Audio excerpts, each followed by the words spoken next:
And the title of this talk is Why Social Media Measurement is Fun. Okay? All right? And it's going to be fun because you're going to get candy. All right, so Meg talked about networks. That's my network map. And if you want to know if your network map is healthy, it should look like a virus. Or it should look like a Monet, not a Jackson Pollock. Okay. So there's my colleague, Katie Payne, and she is the guru, the goddess of social media measurement. And I'm privileged to have the chance to collaborate with her on a book where we're kind of taking the concepts of the network nonprofit and her book, Measure What Matters, and smushing them together so they make sense, with the ultimate goal to make measurement sexy, fun, a million laughs. You're not laughing. Okay, and that everyone will want to do it, or it's so much fun that they'll just embed it in their practice. So one of the things that I've been working on is a maturity of practice model that was inspired by this Martin Luther King quote.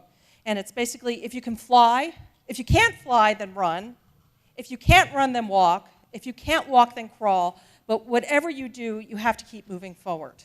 So I applied that to social media practice. So we have crawling. So if you're at the crawling stage, you might have an internet presence, a blog or a website. You had the beginnings of a communication strategy, and you may need to do some culture change within your organization to have it scale within your organization. If you're at the walking stage, you have those SMART objectives, like the guy from Fundly was talking about this morning.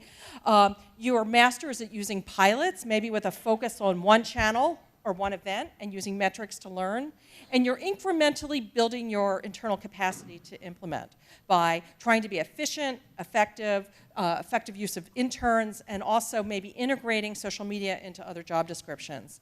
Getting up to the running stage, you have a formalized ladder of engagement that you use and you measure along it. You are using content best practices, both creating your own, encouraging your networks to create it, and also doing content curation.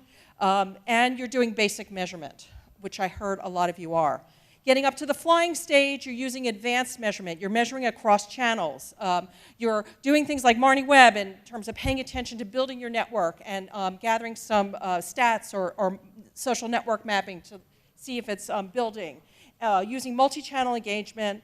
And you've institutionalized a formal reflection process so that there is a pre-mortem and a post-mortem after every project. You've developed like principles and you've wrapped that back into your practice and improve it.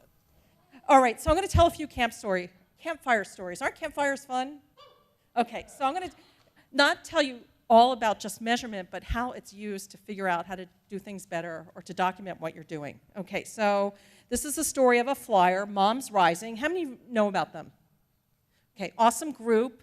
Their mission is to make the world, the US, a more family-friendly place by changes in policy. So they advocate for different issues like healthcare for children, avoid toxic toys being imported, et cetera. So one of the things that they do is that they don't count when they do measurement. They don't say we have this many likes and we're successful. They look at their key results. So they define key result areas, and these are what they are, and each of these things, they use this for everything they do to measure their success. They want to increase their movement size, they want to garner attention from media through creative engagements. They do things like when they were advocating for paid sick days, they'll roll a barrel of apples into Congress, which will get a lot of attention. So that's what they mean by creative engagements. They want to get policies passed, and they work with aligned partners. So everything they do, they focus on these outcomes, and they only collect data to figure out whether they're achieving those outcomes. And that gets them past the I'm collecting everything because I don't know what to collect problem. So not all organizations are flyers. So if you're just starting out, it's like juggling. Moms Rising is juggling 10 balls. And they've been juggling for years, so they're really good at it. But let's say you're just starting with this idea of measurement. So you don't start with more than 2 balls. So let's look at an example. This is Kearney Street Workshop. Is anyone familiar with them? They're here in San Francisco. Yeah, anyone from there? Okay, so they support and empower Asian American artists and communities. And so 2 people on staff. small staff. And so they decided that they were going to start measuring the effectiveness of one channel. And they decided Facebook, because that's where their audience was. So they started with SMART objectives, 3 of them: awareness, engagement, and participation.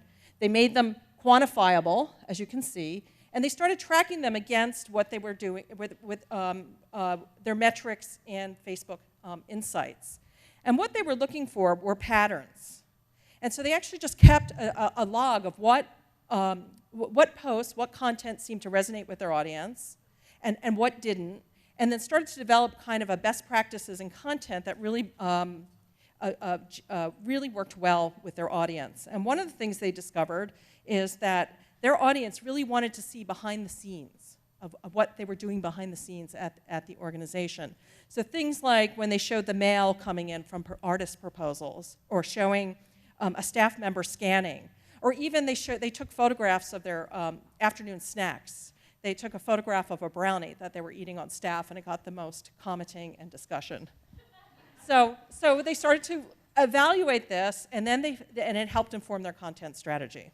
So now they're ready to sort of add on either additional things to track or different channels to track in the same way. So they're going really step by step, and they're not getting overwhelmed with collecting too much data that they're too exhausted to look at. So these are the 7 measurement habits of highly effective nonprofits that you spend more time identifying what you want to measure, not how to measure it. Measure in context, whether it's yourself or someone else. Don't wait until the end of the project to collect the data. Don't ever just shovel data over the fence onto your executive director's or board's dashboard. Less is more. Visualize success and failure. And if you can tweet with the SM4MP tag what you think the 7th principle is. Thank you.